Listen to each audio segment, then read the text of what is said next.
ہر تنظیم کہتے ہیں ولایت فقی والے، ولایت فقی والے. تم نے ایک بار ولی فقی سے پوچھا کہ پاکستان میں ان کا نمائندہ کون ہے؟ ایک بار ولی فقی سے جا کے پوچھو نا.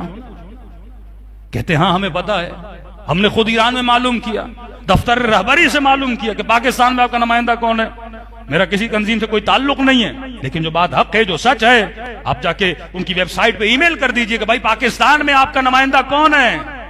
ایران کی اخبار میں چھپتا ہے کہ ہمارا نمائندہ پاکستان میں کون ہے. انہوں نے برملا کا پاکستان میں نمائندہ ساجد علی نقوی صاحب ہیں، یہ خود بھی کہتے ہیں.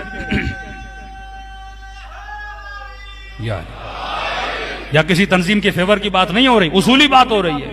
اگر ولایت فقی کو مانتے ہو تو ولایت فقی کو فالو کرو.